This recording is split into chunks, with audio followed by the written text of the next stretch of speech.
दोस्तों, महाभारत में पांचों पांडव भाइयों की पत्नी द्रौपदी के बारे में तो आप सभी जानते ही हैं। दोस्तों, द्रौपदी की उत्पत्ति राजा द्रुपद के हवन कुंड से उस समय हुई थी जब वह अपने दुश्मन द्रोणाचार्य के वध के लिए पुत्र प्राप्ति का यज्ञ कर रहे थे।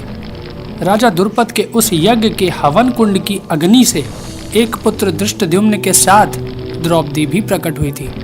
दोस्तों, आप लोग ये तो जानते ही होंगे कि राजा द्रुपद ने अपनी इस पुत्री द्रौपदी के विवाह के लिए स्वयंवर किया था, जिसमें ब्राह्मण वेश में आए अर्जुन ने स्वयंवर की शर्त को पूरा करके द्रौपदी को अपनी पत्नी बना लिया था। दोस्तों, जिस समय द्रौपदी का स्वयंवर हुआ था उस समय पांचों पांडव भाई अपनी मां कुंती के साथ सभी से अपनी पहचान छिपाकर ब्राह्मण वेश में रहा करते थे और भिक्षा मांगकर अपनी जीविका चलाते थे। वो पांचों पांडव भाई जितनी भी भिक्षा मांगकर लाते थे उसे अपनी मां कुंती के सामने रख देते थे। फिर देवी कुंती उस भिक्षा को अपने पुत्रों के बीच में बांट दिया करती थी। दोस्तों, इसी प्रकार जब अर्जुन और भीम द्रौपदी को लेकर अपने घर आए तो उन्होंने दरवाजे पर खड़े होकर देवी कुंती से कहा कि देखो माँ, आज हम लोग यह भिक्षा लेकर आए हैं। परंतु घर का काम कर रही कुंती ने उनकी तरफ देखे बिना ही यह कह दिया कि पांचों भाई मिलकर उसका उपभोग करो। दोस्तों, जैसा कि आप सभी जानते ही हैं, कुंती सहित पांचों पांडव भाई बड़े ही सत्यवादी थे और अपनी माँ के मुंह से निकली हर बात को माँ के आदेश की तरह पालन करना अपना धर्म समझते थे। इस कारण अपनी माँ के मुंह से निकले इन शब्दों को लेकर पांचों भाई चिंतित हो गए। देवी कुंती ने भी जब द्रौपदी को देखा तो वह भी बड़ी विचलित हो गई कि उसने यह क्या बात मुंह से निकाल दी। तब देवी कुंती ने अपने पुत्र धर्मराज युधिष्ठिर से कहा कि कोई ऐसा रास्ता निकालो जिससे द्रौपदी का भी कोई अनर्थ ना हो और मेरे मुंह से निकली बात भी झूठी ना हो। दोस्तों, जब किसी से भी इसका कोई रास्ता नहीं निकला तो इस बात से राजा द्रुपद भी बड़े परेशान हो गए और उन्होंने अपनी सभा में बैठे भगवान श्री कृष्ण और महर्षि व्यास जी से कहा कि धर्म के विपरीत किसी स्त्री के 5 पति की बात तो सोची भी नहीं जा सकती है। तब महर्षि व्यास राजा द्रुपद को बताते हैं कि द्रौपदी को उसके पूर्व जन्म में भगवान शंकर से ऐसा ही वरदान प्राप्त हुआ था।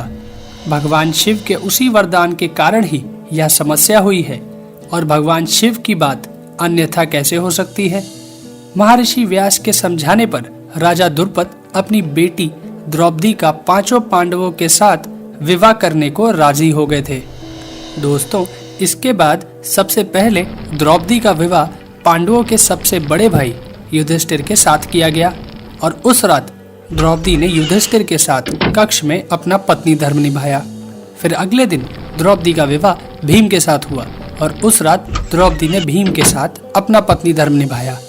फिर इसी प्रकार अर्जुन, नकुल और सहदेव के साथ द्रौपदी का विवाह हुआ और इन तीनों के साथ भी द्रौपदी ने अपना पत्नी धर्म निभाया।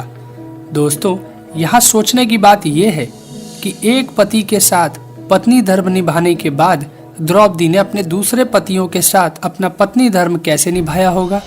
तो दोस्तों, इसके पीछे भी भगवान शिव का ही वरदान था, क्योंकि जब भगवान शिव ने द्रौपदी को 5 पति प्राप्त होने का वरदान दिया था तब वह भी जानते थे कि यह अपने पतियों के साथ पत्नी धर्म कैसे निभा पाएगी। इस कारण उन्होंने द्रौपदी को साथ में यह वरदान भी दिया था कि वह प्रतिदिन कन्या भाव को प्राप्त हो जाया करेगी। इसलिए ही द्रौपदी अपने पांचों पतियों को कन्या भाव में ही प्राप्त हुई थी। परंतु संतान प्राप्ति हेतु भगवान श्री कृष्ण ने यह सुझाव रखा कि प्रतिवर्ष द्रौपदी एक ही पांडव के साथ अपना समय व्यतीत करेगी और उन पांडव के बीच यह भी निर्धारित हुआ था कि जिस समय द्रौपदी अपने कक्ष में किसी एक पांडव के साथ अपना समय व्यतीत कर रही होगी तब उनके कक्ष में कोई और पांडव प्रवेश नहीं करेगा। तो दोस्तों, आपको हमारी ये कहानी कैसी लगी अपने कमेंट्स में ज़रूर शेयर करें। साथ ही इस वीडियो को शेयर करना और हमारे चैनल को सब्सक्राइब करना भी ना भूलें। धन्यवाद दोस्तों।